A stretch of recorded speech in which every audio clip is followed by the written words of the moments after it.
we get started? $2,500 back. Yes. Close your I've ears. escaped the rain today twice now, so I'm really excited about that. Normally I don't, and I get poured on when I walk from my office over here. Just a heads up, Dr. Dwayne Brandon might be interrupting us because he accidentally drank my tea up here right when I, got in here. He thought it was his coffee, and he feels really bad. And I said, "You do not need to worry about it." He said he's going to bring me another cup. So we'll see if that actually happens. So if we see him return, you know why. And so we'll see. But I wanted to recap what we were talking about on Monday. We were talking about different types of utility. And one of your fellow classmates knew exactly what I was talking about when I mentioned this baby monitor company providing customers with peace of mind. And so it's this company called Owlet, and they had their product on the market, then they had to pull it back. I don't know if it had FDA approval or whatnot, but they had to pull it back, and then they relaunched it again. But this is the product I was talking about. My friend who had twins, this was released after I had my two kids. My kids were born in 17 and 19, but this came out, I want to say, in 2021, and then was relaunched again after getting FDA approval.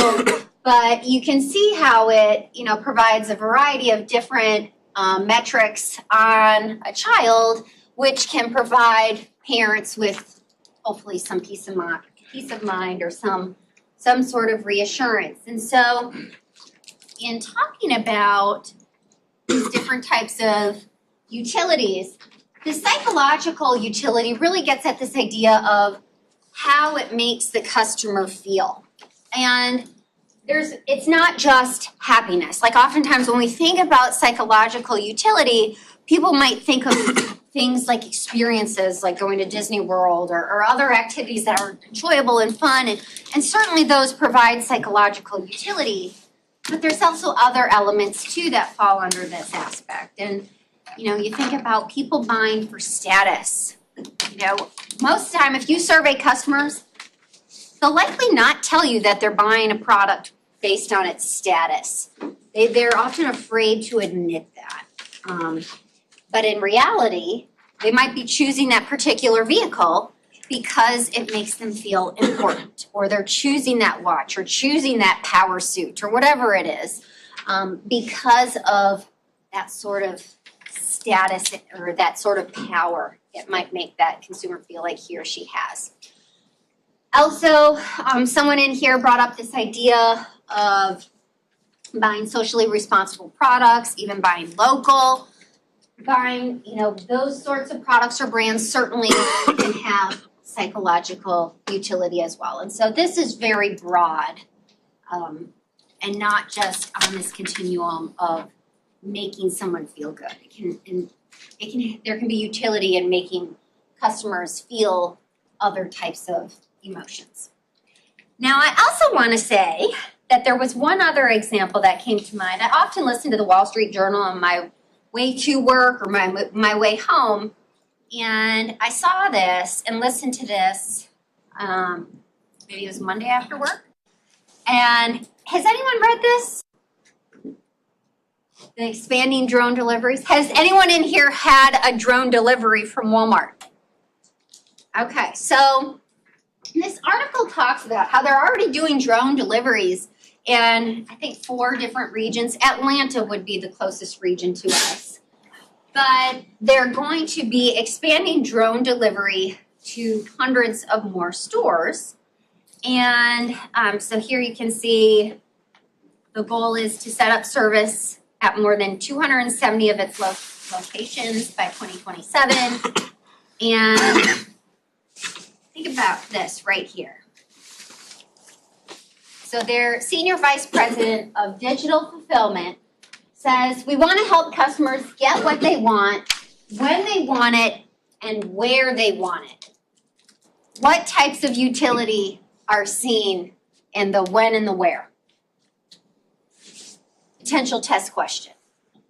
Time and place. Time and place, right?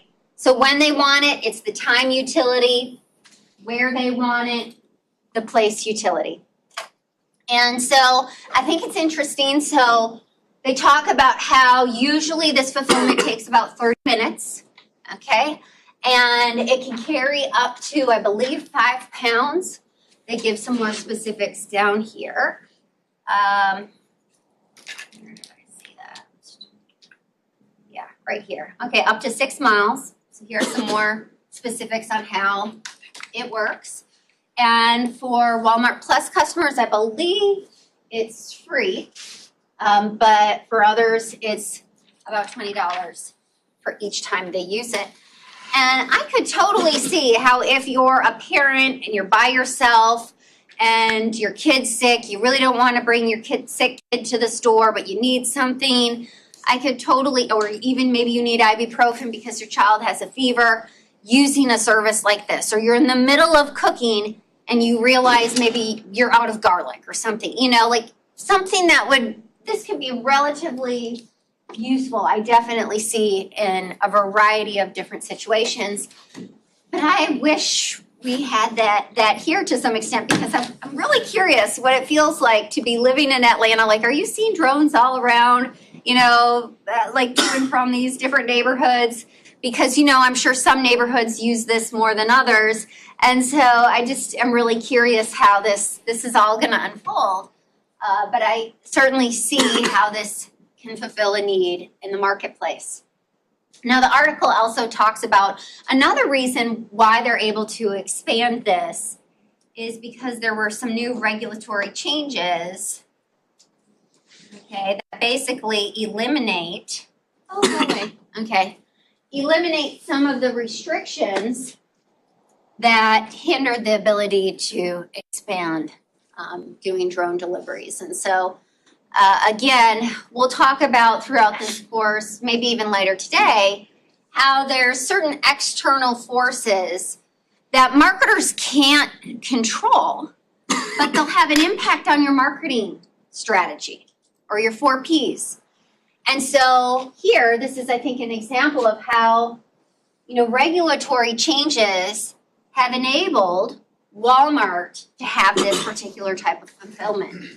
And so again, it's now affected their marketing strategy and they're able to expand. And so we'll talk about that later in this course, but I thought this was a great example of time and place utility. And I really am curious though what it's like to live in these cities where this is taking place. And so we have, let's see, it was Atlanta, I think Northwestern Arkansas, Texas, and maybe one other store or one other location, Dallas Fort Worth, whatnot. So interesting stuff.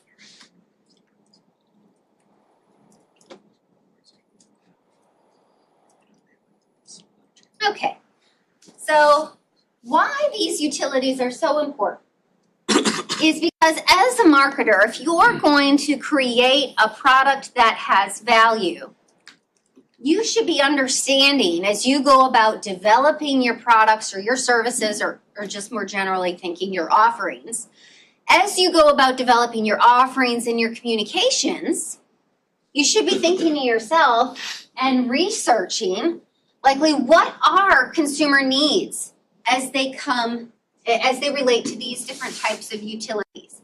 How do we go about creating offerings that have benefits to fulfill these different types of needs? And how can we align our communications so that we can convey to consumers, hey, our offerings do this, our offerings do that. And so that consumers can see the utility in the particular products and services that a firm offers. Chapter 1 concludes by talking about some major marketing activities and decisions. And we'll be talking about these in more detail throughout this course. And so one is certainly strategic planning. Okay, marketers are part of developing an overall company's strategic plan. They also are involved in developing more specific marketing plans, which I know several of you selected that for your project. And my GA is still working on getting that together. Yesterday, she had an almost complete draft. So I'm confident I'll probably have that from her tomorrow. And you'll start to know who your team is. And then perhaps over the extended weekend, you can communicate with your team members and you can exchange contact information. And maybe if you're choosing the Popular Press book, you might even start reading that book, given that we don't have class on Monday. I don't expect that though, but you may want to use your extended weekend to start. So that said, strategic planning happens at different levels. The university here recently went through strategic planning. I'm not sure. Have you noticed it? As a student, I don't know if y'all pay attention to that stuff. Have you noticed that? Okay, so the university, and for a while they had it on their website. Let me see. It's grounded in groundbreaking.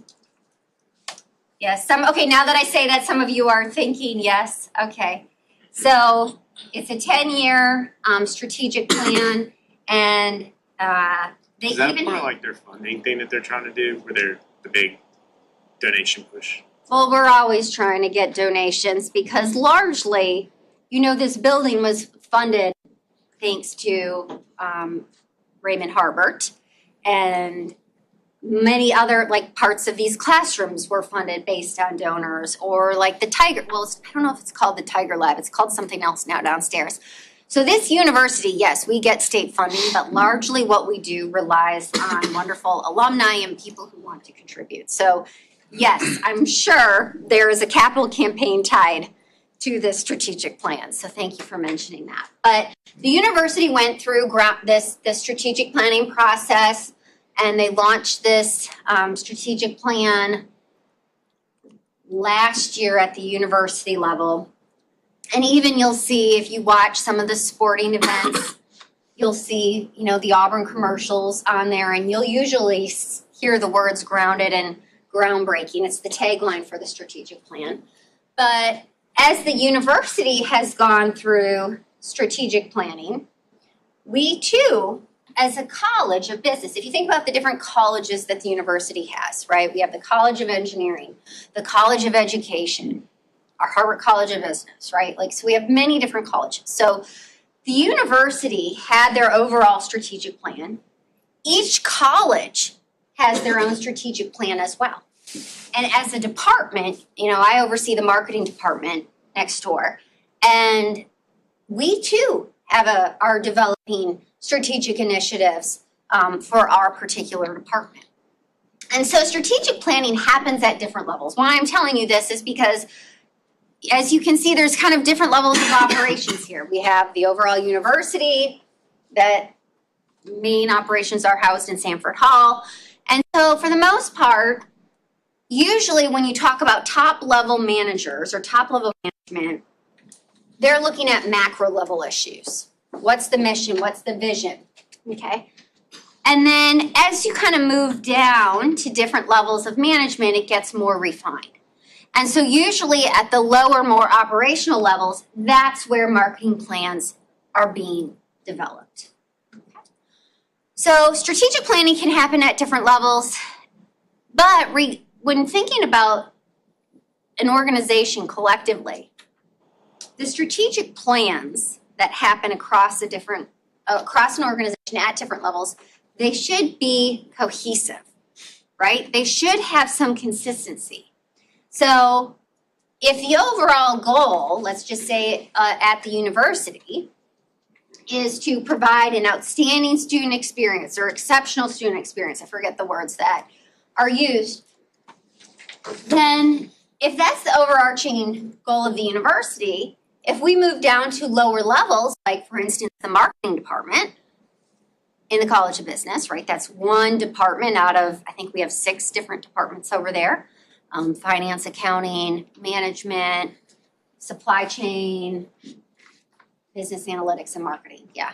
So we're one department. We're going to be talking about how what we are doing and how what our goals are as a department align with the overall universities plan to have an exceptional student experience. Okay, and so we want to have alignment, even though we're operating at a different level.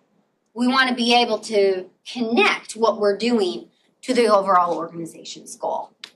Okay, and so as companies have different strategic business units, which I think we'll talk about in chapter 2, they tend to, or should, for the most part, have goals and objectives that align with the overall company's goals and objectives. So marketing plans are more refined, and they talk about to give you kind of a very brief overview of what a marketing plan is it's looking at creating a marketing strategy, or sometimes I use the word marketing mix. If you think back to your 4 Ps, your place, your product, your price, your promotion, or more broadly thought of as an IMC, we're thinking about how does our overall strategy here, an integration of our 4 Ps, meet the needs of a particular consumer segment or segments, if we're talking about different groups of customers. Now, there's a lot of issues when it comes to your marketing mix. You're not just talking about building a product. You're focusing on a bunch of different things. Besides the product and its features, you're talking about brand names, you're talking about packaging, you're talking about sizes. You might be talking about services and warranties. And so it gets much more refined. In talking about your price, again, you're looking at a variety of different things. And price is important because, one, price is generally linked to what? Consumer, starts with a D, demand, right? And so usually you have a relationship there. Also, there's oftentimes a price-quality relationship. So when consumers see a high price, what type of quality do they infer? Good quality. I'm sorry? Good quality, right? And so we tend to, as consumers, make inferences about a product based on its price, okay? So we have linkages demand, we have price quality cues. We also tend to have, there's the linkage there with, and this gets at the idea of demand too, is overall revenue. Price is a competitive weapon, is it's something that the firm can control and manipulate, right? We see prices change all the time. And so by raising the price, you potentially, if the quantity sold doesn't change much, you could potentially be bringing in more revenue. Let's see here. What else did I want to say about that?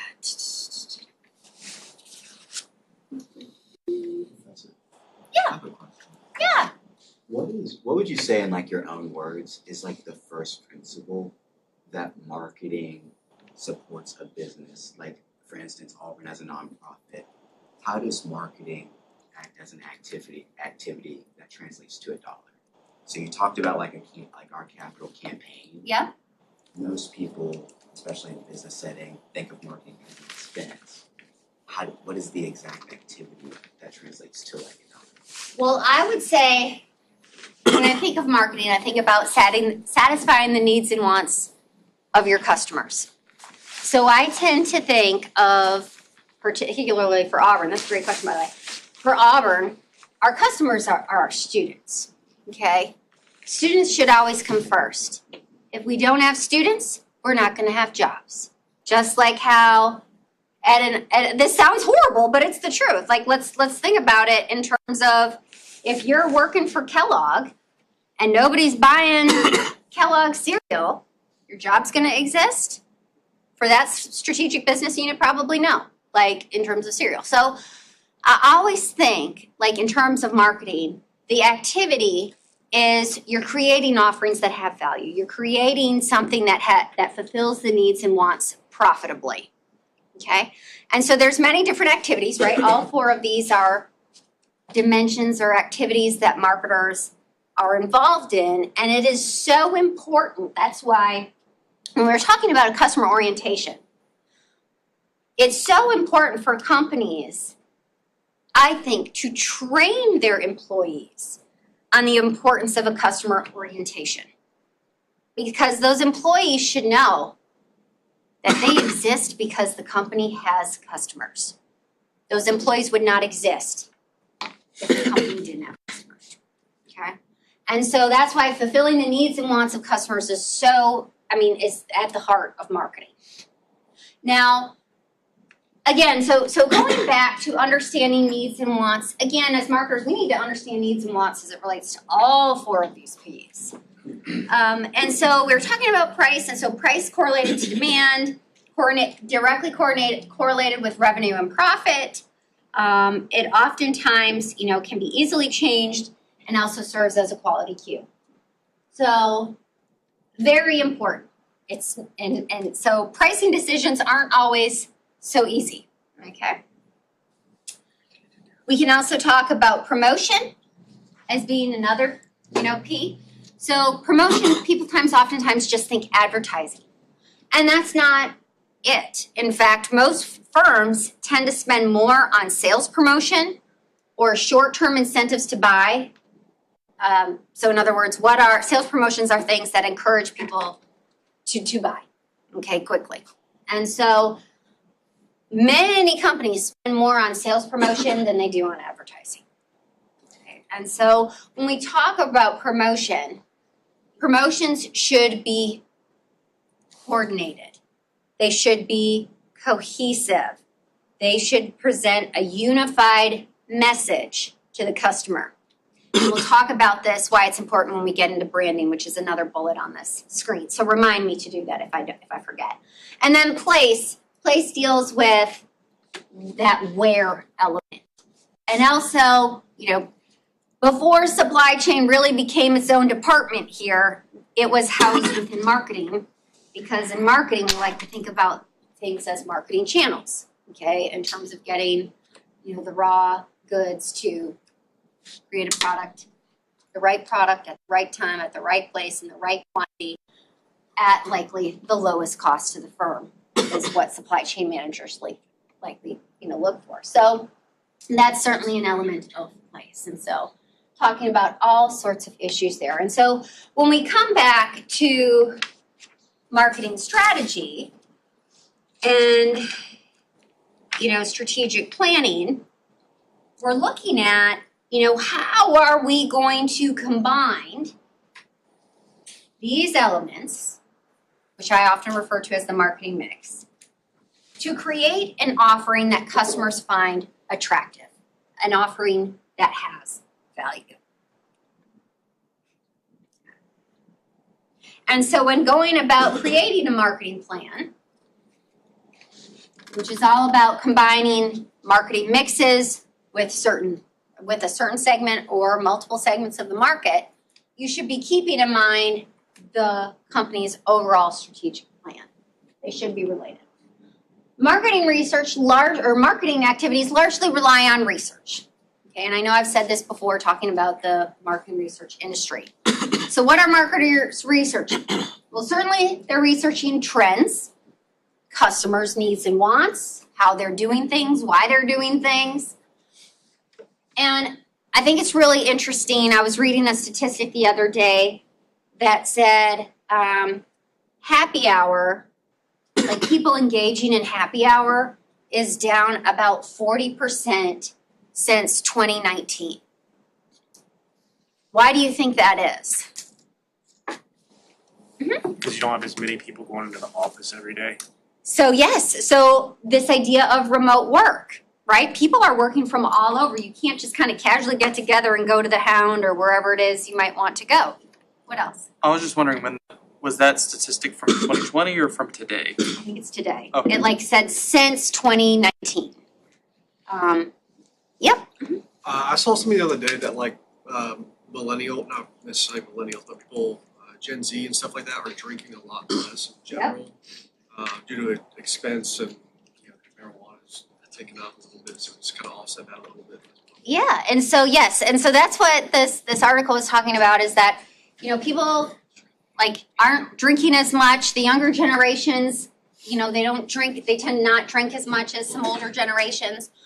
But at the same time, happy hour, there can be a lot of benefits. As a consumer psychologist, I can tell you interaction frequency or the degree to which you interact with your boss or your supervisor or your colleagues at a face-to-face level, the more you see them, that more sense of familiarity you have, the more you like them, the better it can be for promotions. Okay, so that sort of interaction frequency is actually really important. But anyhow, so the article was talking about how happy hour has declined for these various reasons.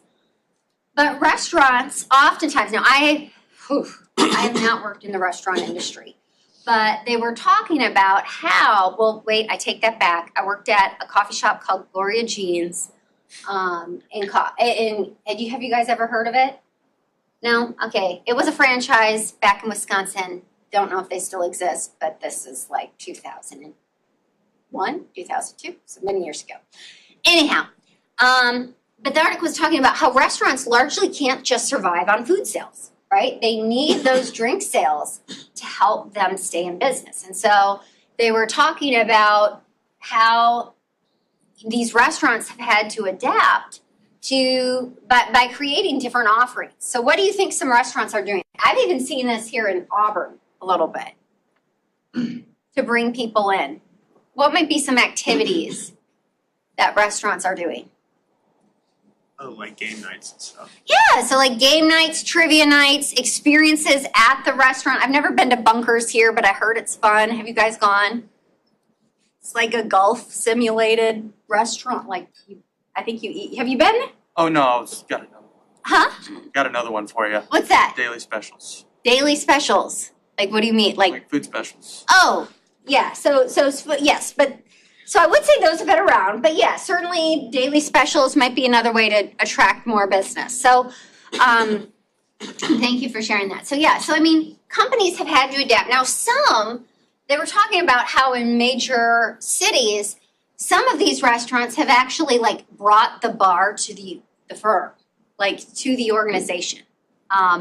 And so I think here in Auburn, we've seen that with some like mobile coffee shops, certainly with food trucks and things of that sort. But I think that's really, a very interesting trend to see that, it illustrates that customers change, right? We change, our needs change, and marketers need to monitor that and need to adapt their marketing mix. Another example I can tell you is with HelloFresh. How many of you use HelloFresh? Or any of those meal companies like Factor? I've used it in the past. Okay. And I'll tell you, I used to use them a lot. But I stopped because once I had kids, did my kids eat that? Unfortunately, my kids do not. Okay? And so I was like, this is just kind of inconvenient for me. And so my needs have changed. And I'm a misfit for that company. I am not a good customer, yet they continue to send me these offers in the mail of however many, like $140 off or whatever it may be, right, as a new customer acquisition cost, trying to acquire me as a customer again. But I'm a misfit for them. I'm not profitable. And so they really should not be sending me this stuff because they're wasting their money trying to market to me. That said, we'll talk more about that down here. Okay, so internal analysis. Some other issues that marketers need to research. They need to know their own product lines. They need to know how their products are performing, and so they need to monitor their own sales, their costs, their logistics costs. All of that, there's so much internal information that needs to be monitored to understand kind of where these marketing dollars should be allocated. Certainly should be monitoring competitors. We talked about how iRobot faced some challenges there. But certainly understanding what competitors are doing, how that's going to influence, the performance of the firm. When I worked at Menards, I used to have to monitor kind of what Home Depot was doing. Home Depot, I feel like, had more of a presence in Wisconsin than Lowe's. I don't know that Lowe's was in my market. I'm trying to remember back when. But anyhow, constantly monitoring what they're doing, what Ace Hardware's doing, so that our products were priced and our promotions were appropriate. So the external environment gets at this idea of when a marketing or when marketers are developing their marketing mix, there are a lot of things happening in the external environment that we as marketers can't control, but they're going to affect our 4 Ps. So I like to think of it like this, is you have, we'll draw it here. Okay, you have your marketing mix for your 4 Ps, and that's all controlled by the firm. And then you have other external forces like competition. What else? You can say sociocultural changes, so that gets at the customer changes, demographics, all of that. What else? Some of you might think of it as a pest analysis. What are some other forces? Technological. Yep. Okay. Okay. Like the ability now to have a drone deliver your order. Pretty awesome. What else? Related to that, I mentioned another one. Regulatory, right?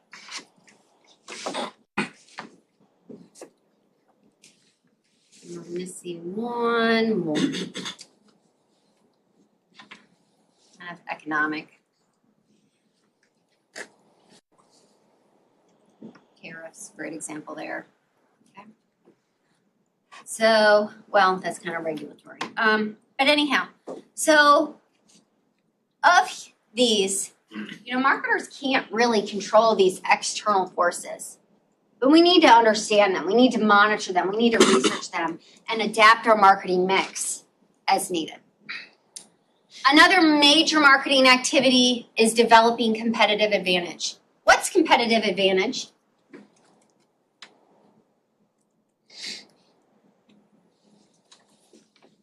What sets your business apart? What do you do best?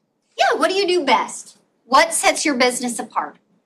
And so when we think of competitive advantage related to marketing activities, usually your marketing plan is going to exploit your competitive advantage. So when we think about Walmart here, what's Walmart's competitive advantage? Cost. They also have outstanding relationships. They have a lot of power, right? And so if cost and a rich supply chain in all of these stores, right? So they are a powerhouse. But largely, all of these are reflective of this ability, is that they are this they have low cost leadership. And you can see this in their everyday pricing strategy. Their tagline is, what's their tagline? Is it save money, live better? Or something along those lines? I think that's what it is. Okay, right? And so you see their marketing activities are reflective of their competitive advantage. Now, on the contrary, I like to think about Target. I worked for Target for a little bit, and I remember one of the big things that I learned when I worked there is oftentimes there are some products that are cheaper at Target than they are at Walmart, okay? But yet most customers don't think that, right? Because that's not what people think of when they think of Target. So when you think of Target, what's Target's competitive advantage? He's questioning, I don't know. But how is Target different than Walmart? It's a little bit more upscale. Okay, a little more upscale. Some people jokingly call it Target Boutique. Have you heard that? Yes. Okay, right. So, and their tagline is, I believe it's expect more, pay less.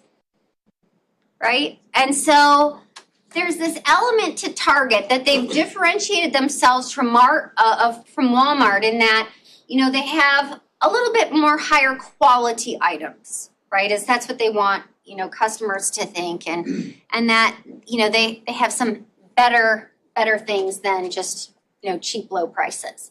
And I can see that most recently. How many of you saw their Christmas ad?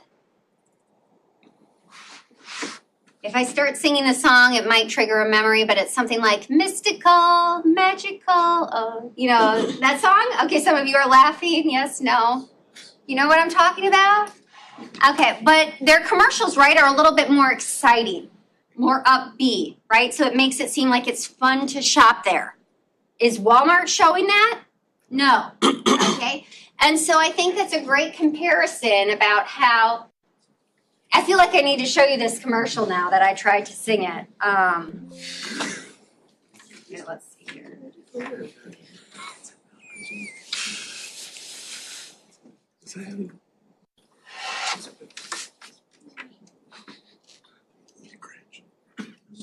see if this is it. I apologize if I blow your ears out.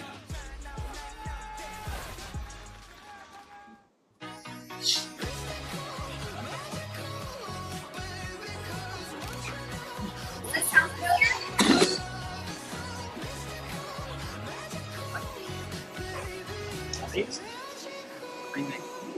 So, okay. Anyhow, a very different approach than Walmart.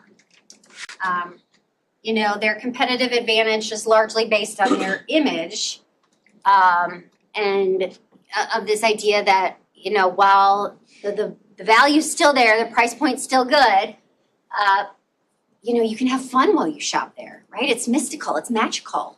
And so it's a very, very different approach, and you can see that in their marketing and to some extent in their product lines too.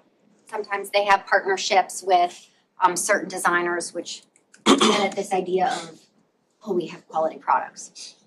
And so anyhow, developing the competitive advantage or exploiting their competitive advantage should be seen throughout the marketing mix. Now, I do want to say one more thing.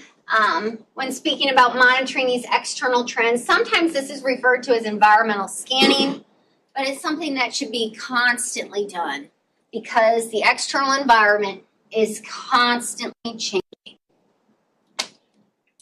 Okay, going back to marketing strategy decisions, you know, marketers, when developing their marketing plans, which is, you know, is essentially or developing their marketing strategy, usually marketing plans are for about 1 year. When you talk about strategic planning, though, more broadly, when a company's strategic plan is made, usually it's maybe 3 years, 5 years. It's kind of rare that the university went with a 10-year approach. However, because we are a state-funded institution, things tend to move a little bit slowly. So I can certainly understand why the 10-year approach makes sense, because we need to have a variety of different approvals before certain changes are made at the university. And those approvals take time. And so again, most strategic plans usually for an organization are a 3 to 5 year window. Marketing plans are usually a 1 year window, but they're constantly being monitored and adapted.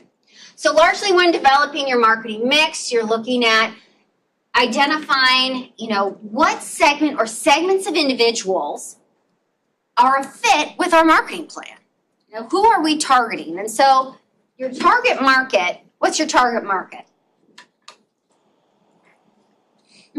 Who you view as your customer, or like you're going to be your best customer. So I worked, and my last role was Gem Shopping Network. Okay. So we did a lot of, my job actually as a financial analyst was doing a lot of the external environment research for our marketing. But our target market was older people, older people who watch who have cable television. Mm-hmm. Yeah, absolutely. Who's the best fit for your business? Yep. And so you might have many different or several different segments, right? The number of segments or the types of people you attract, it can vary based on the product or the offering. But as you go about crafting your marketing mix, you're usually keeping, you know, a segment or multiple segments in mind. So people within a segment are similar, right? They have similar needs and wants. And so your segmentation, let me say this, segmentation is when you take a market and you're dividing it up into groups so that people within a group have similar needs and wants than people who are in other groups. And then when I talk about targeting, I'm talking and referring to this idea that you've developed your marketing mix and you're targeting your marketing mix or keeping in mind the particular segment who's going to buy what you're offering. Okay? So when we talk about strategy decisions, segmentation and targeting is very, very important. And it's very important to understand who's going to buy and who's not going to buy your products. Like I said, I am not going to buy from HelloFresh. Very unlikely. Okay? Very unlikely. I am a misfit for that organization. And so it's important for customers to understand, or it's important for companies to understand who are their misfits. Because they're not going to be profitable. Think about the banking industry for a minute. Unprofitable customers, or let's just say customers that don't have a very high lifetime value. What do banks do for those customer groups? I heard not much. What about their fee structure?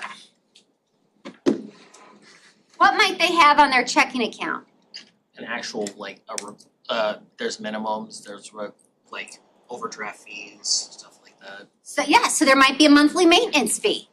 There might be fees associated with ATM withdrawals, right? And so I think banks are a great example of how, to some extent, you want to make, I don't want to say make certain customers go away, but you're trying to encourage those misfits to engage in actions that make them more profitable, right? So that they have, higher amounts in their bank account so the bank can be more profitable for that particular customer. Or you're trying to change their behavior so they don't use certain types of ATMs. So it's very important to understand and profile your customers so that you're targeting the right customer and not necessarily the wrong one. Let's see here. What else do I want to say about that?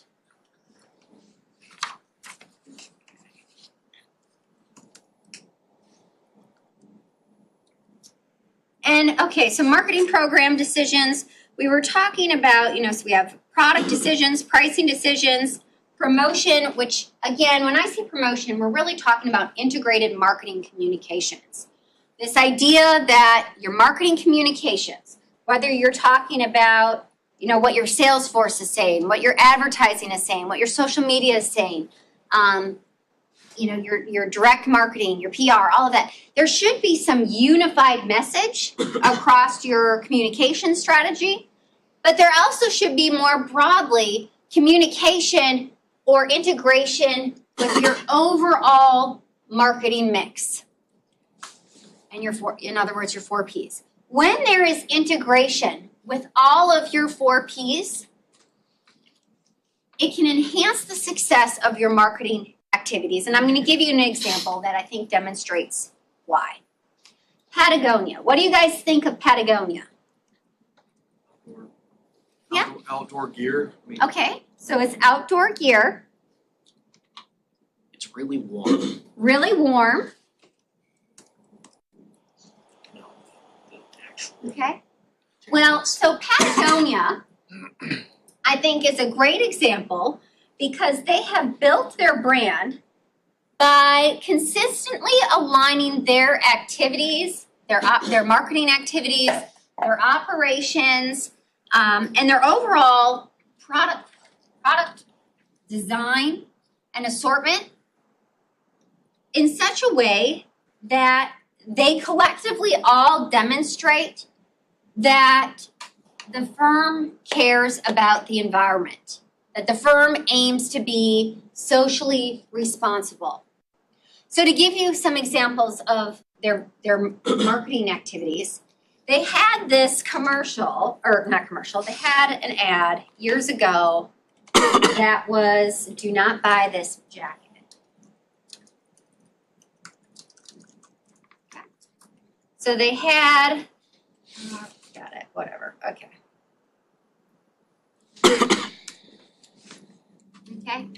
So they had this campaign, okay, don't buy this jacket, right? They're trying to lessen consumerism, this idea of buying things we don't need and creating this huge amount of waste.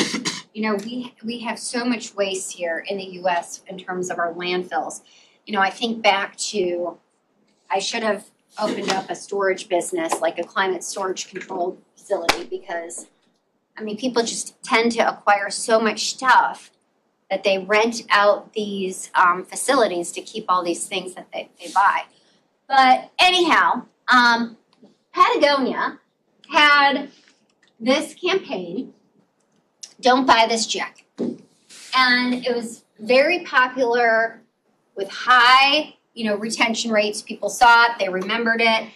And this was, I believe, put out right around Black Friday. And so the thought was to get consumers to really think about how their actions are affecting the environment. Okay, so they got their marketing communications giving this one message. They also have some of their activities, like in store, they have like a warm wear program that essentially means that if you bring in merchandise, you can get store credit towards, other purchases. So they're trying to like recycle the items that they sell. They also have the ability to repair certain goods that if they're damaged, they will repair them for customers rather than end up in the trash, or at a landfill. They also, I can't remember what year this was, but they transferred ownership to the company to a trust and a nonprofit organization, so that way any leftover profits would go to environmental initiatives. Okay, and so they're donating their profits. And I think there's one more thing that they're doing. Let me see what else. Ultimately, their product quality. They're known for making quality products that last, right? You don't just wear them one or two times and toss them. Their products are meant to last a long time. And so by looking at all of these different marketing activities, they all come together or converge on this idea that the company cares about the environment. And so it gives, when customers see that all of these activities are aligned, they're essentially sharing the same message, or they lead to the same takeaway that the company cares, it makes consumers perceive that the company, Patagonia, is genuinely committed to its values. It really cares about the environment, and it's not just a marketing ploy to encourage consumers to buy the products. It makes customers believe that what the company is saying and is doing is true. And so it's very important when we think about marketing communications and our marketing mix in general, that these aspects are all aligned, like they fit together like a puzzle, because the uniformity here can increase brand perceptions. It can increase brand attitudes, so make consumers like the brand, and ultimately increase sales for the organization.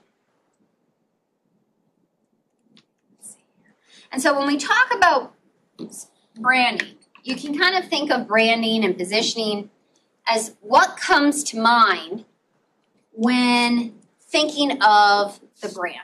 When I say a certain brand name, what's getting triggered in your mind? And so positioning, and sometimes we refer to it as product positioning, is simply the mental image in the minds of consumers relative to competitors. So when you think of brand XYZ, how does it compare to competitors? So we'll be talking about those issues later on in this course as well. So other major marketing activities and decisions revolve around social responsibility and ethics, as we just talked about with Patagonia. This is one way that a lot of firms will try to distinguish themselves against or compared to other firms, particularly in mature markets. Okay, these can be points of difference or points of distinction. And so social responsibility, you can think of that as the firm's positive impact on the environment or minimizing its negative impact. And ethics deal with, what are acceptable business practices?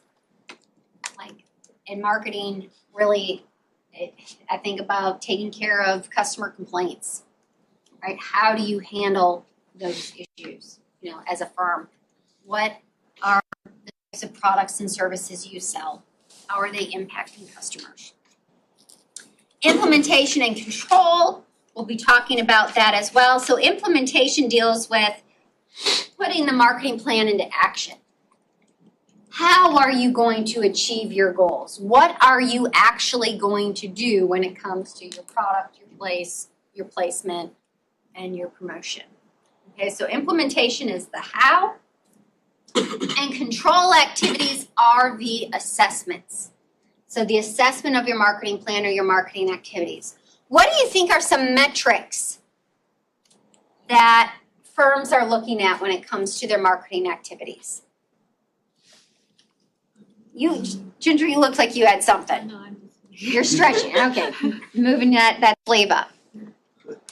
Kevin. Social media comments, positive Oh! and negative. Yeah, great. Now with technology, you can monitor what people are saying very quickly and do a sentiment analysis very quickly to get common themes about what people are saying or the sentiment. Is it positive? Is it negative? And so you can do a very actually deep dive analysis real quickly. So certainly what people are talking about, you might be looking at customer satisfaction, you might be looking at net marketing contribution, which we talked about before, or ROI. You might be talking about or assessing brand perceptions. What do customers think of when they think of your brand? Do they think it's warm and inviting? Do they think it's energizing? Do they think it's competent?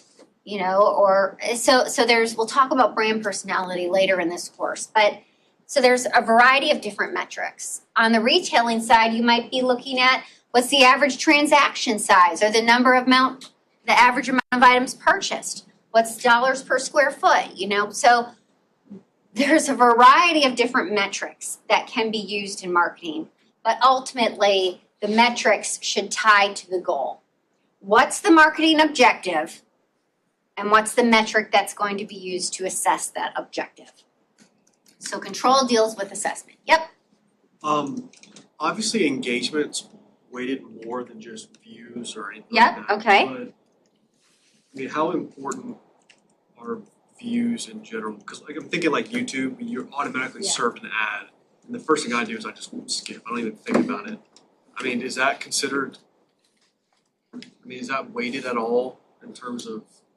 There's particularly when you're talking about like influencer performance, there are different calculations you can use to measure kind of the power of an influencer based on, like you mentioned, engagement or commenting means more, or thumbs up, there's different weights to just. It took an actual effort to Yes. someone to double. Yes, than just glancing at it. But I would say reach is important because that's exposure. And we as consumers are really good at filtering out stuff and not paying attention to things. So the ability of getting a consumer to just see it, and then in other words, for the company to make an impression on the customer, that's still important. Okay, it's still important because we are really good at ignoring information. And in today's world, in which we can stream, we can fast forward through commercials, we can buy an ad-free Pandora or Spotify or whatever it is, we have a lot of power to filter out those marketing messages and not see them. So the fact that the customer saw it is important. Yeah. Mm-hmm. Would, for situations like for YouTube, there's like negative dislikes or there's dislikes, is that still seen as engagement? Like there's also saying it's bad publicity. Is that sort of still, is that like a thing? What you like, so thumbs down? If there's like a measurable way to see, like there's someone didn't like the content from like an influencer or something like that, but it's still engagement. Is that I can see, I mean, I think your comment about negative publicity is never a bit, like, there is some truth to that, right? But marketers are certainly gonna be monitoring, you know, like, is there a certain type of segment that is thumbs downing? How are the thumbs downing folks different than the people thumbs upping, you know? So there's a lot of analysis that goes on behind the scenes. Okay, great question. Okay, so control deals with assessment. And then also I want to talk about, you know, certainly as we've talked about before, a major marketing activity today, dealing with the era that we're living in, is this idea of developing and maintaining customer relationships. And we're going to talk more about this on the next slide. Companies realize that oftentimes it's a lot cheaper to maintain a customer than to acquire a new one. And it's not just relationships with customers, it's relationships with partners and suppliers. Like, that's one reason why Walmart, I think, is so powerful. And so relationships with a variety of different stakeholders matter for firms. And when we talk about managing relationships, I know I talked a little bit about customer lifetime value, and that's important. And I would caution you as you know, if you're working in marketing and you're looking at, maybe you see that a customer's purchases have declined a little bit, I would be hesitant to drop that customer's status. Like, if you think about, you know, he was talking about Delta, right? Has different levels, like status levels of their customers, right? So I would be very careful in lowering some customers' benefits if you see that their sales have declined, if you're solely looking at lifetime value. Because some lifetime value calculations don't take into account referral value. And while that customer's lifetime value may have declined if you're purely looking at sales and transaction history, they still may be recruiting a bunch of new customers for your firm.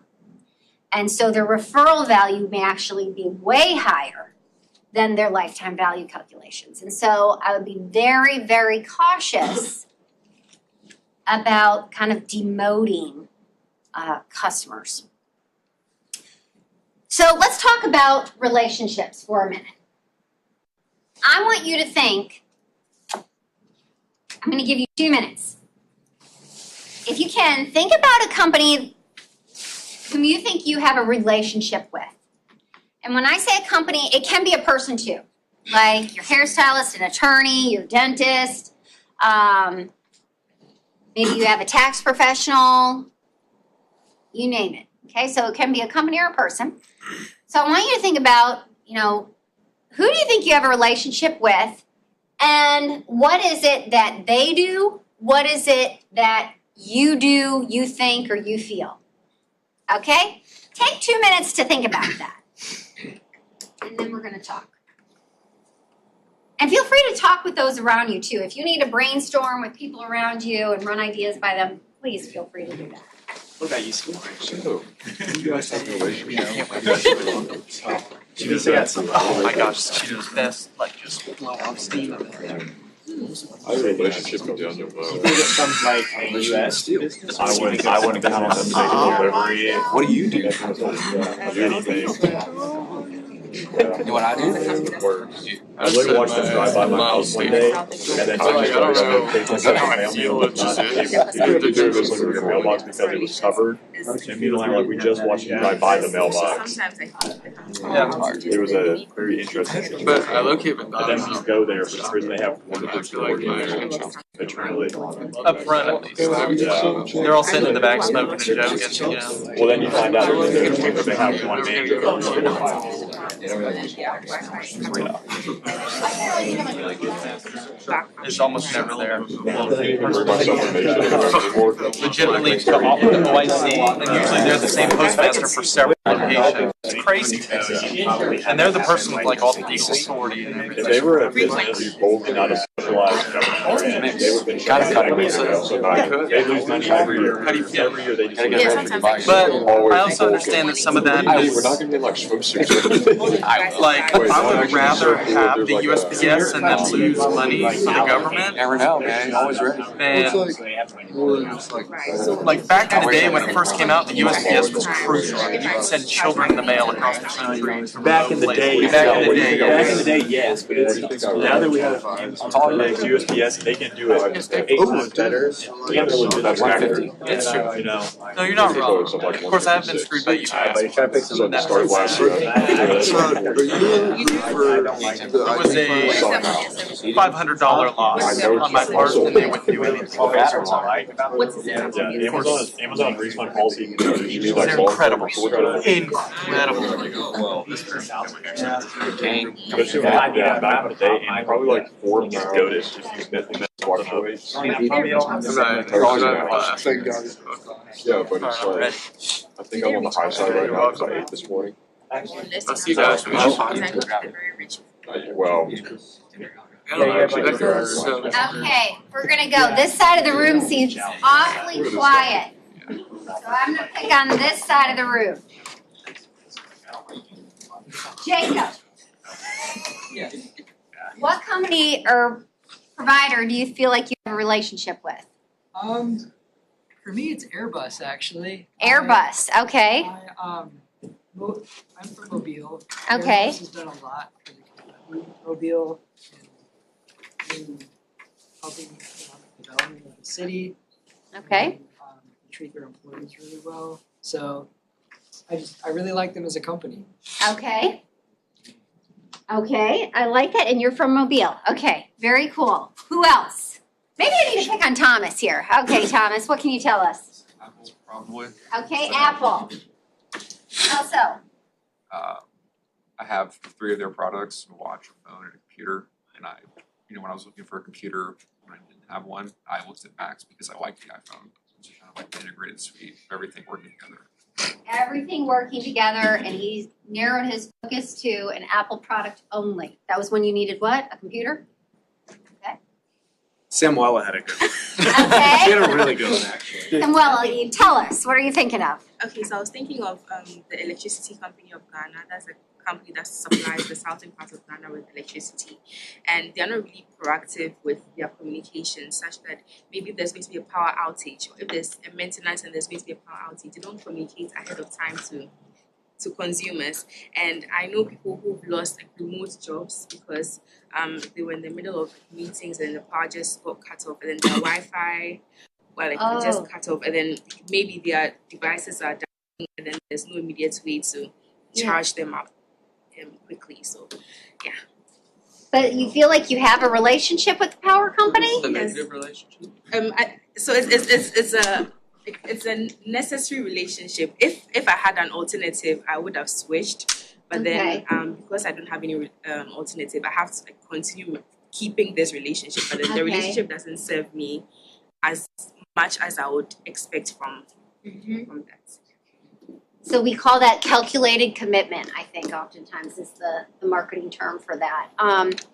But I should have qualified this by saying that, firms were you anticipating buying from in the future? But think of more positively. I should have said that. Okay, Jamie, and then we're going to move on. Yeah.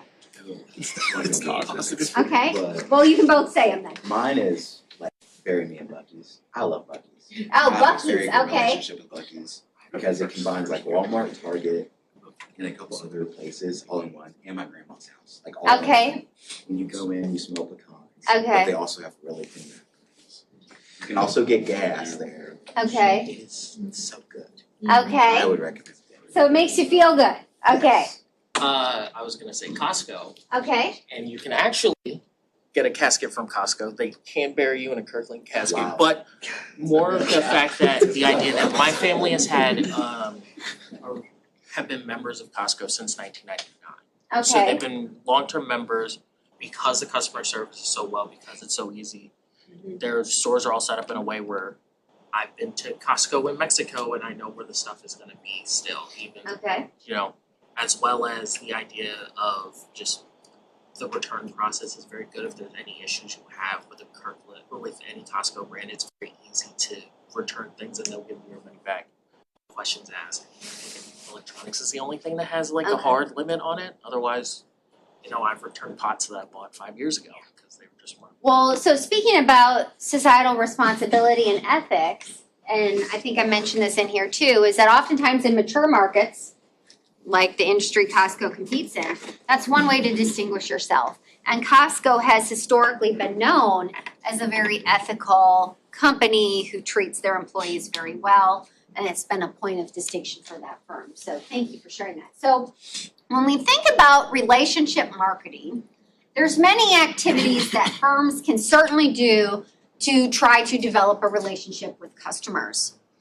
Broadly speaking, those relationship marketing activities can be grouped into one of three categories. One, we have financial relationship marketing programs, and these programs, how they capture customers is by essentially giving customers financial incentives to encourage that relationship, to develop that relationship forward. So you kind of think of it as a customer, I'm staying because the program's saving me money, okay? And so here you might think of like Starbucks, right? You might get a free drink after so many purchases. Ulta, you get dollars off after so many purchases.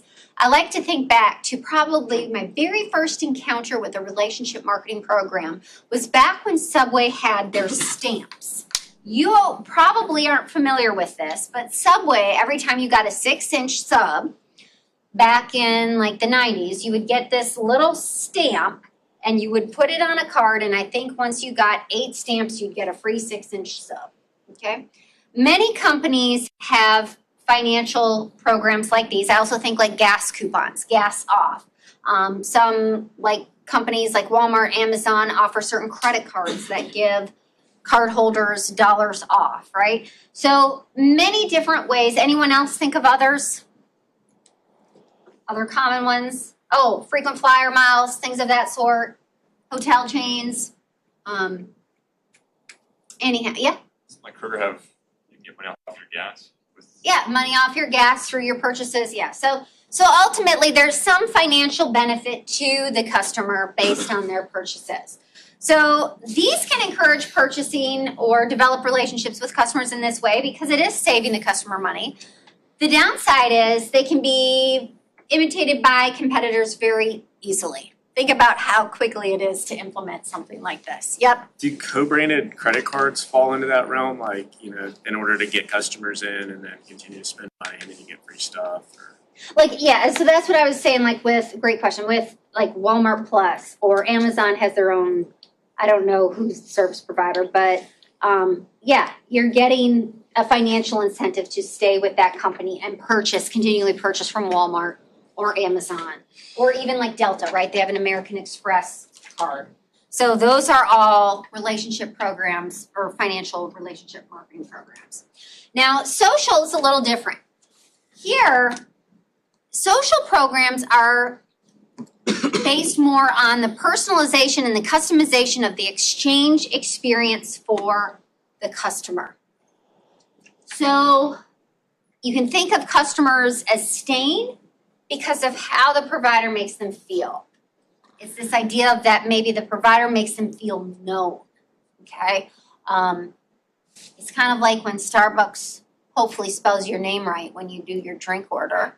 It's this idea like when you walk into, I think of a variety of different experiences come to mind for me. Like I'd like to think of, there's a person with Liberty Mortgage, I think, is the name of it. I just know the guy that I work with. It's saved in my phone. His name's saved in my phone.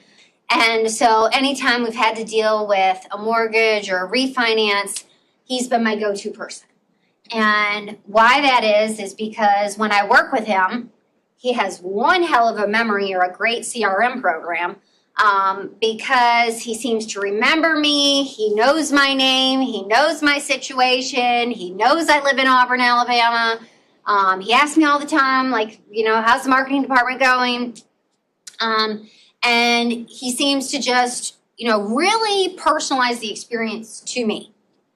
And oftentimes you might feel this way with your doctor or your hairstylist, but this also can happen more broadly with, you know, larger firms, in that your shopping experience is perhaps more customized, and that they might recommend, like, and I mean, why I said Starbucks too is because maybe some of you frequent Starbucks enough that they remember your name or your favorite order, and it's like part of your morning ritual, and you enjoy seeing them, and going there maybe makes you feel good versus going to McDonald's and getting a coffee there.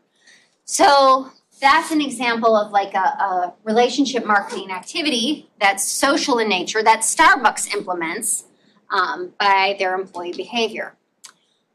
They also too have their rewards program, which is on the financial side.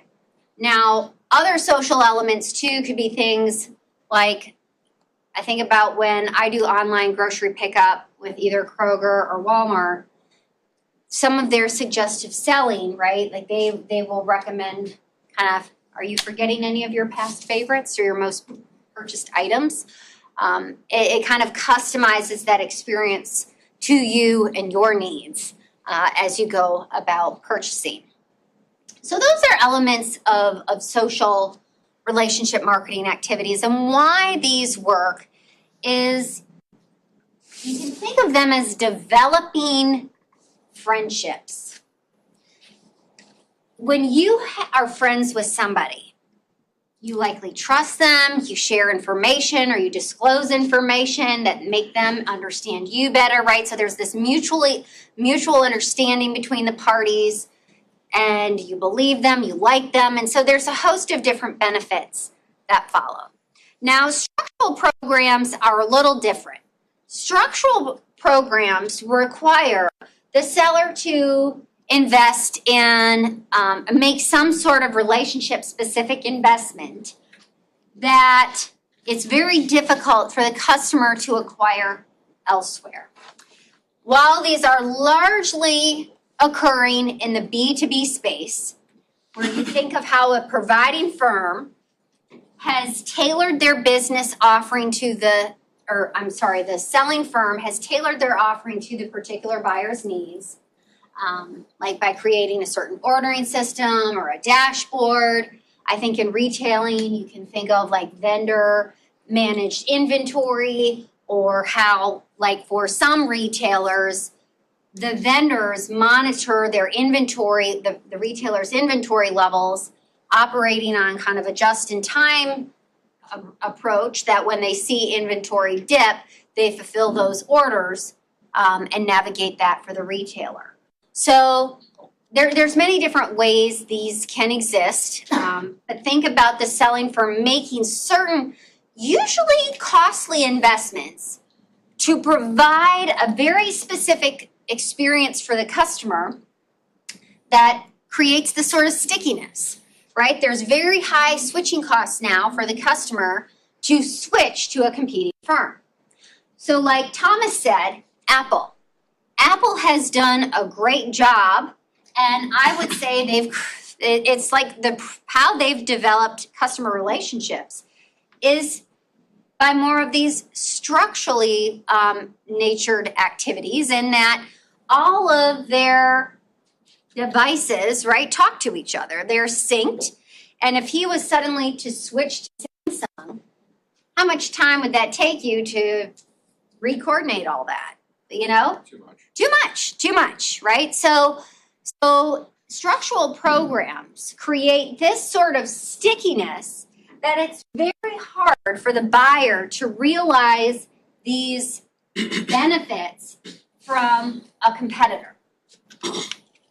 So you can think of structural programs as making customers stay because it would be inconvenient or costly to switch. Okay? And they operate highly in the B2B, or businesses selling to other businesses space. So when you have these sort of different types of relationship programs, they tend to build, or hopefully build, the goal is to build high quality relationships. Usually, and I like to think back to the friendships, is when you have a friendship, you usually trust that person. And a lot of the theory in the personal relationships literature or psychological literature applies in business relationships as well. Now I realize it's 12:15, so I need to stop talking, so we will leave here or end here for today. We will pick this up next Wednesday because again, there is no class on Monday due to the holiday. So I hope you have a wonderful extended weekend and I'll get those groups up to you very soon. Thank you.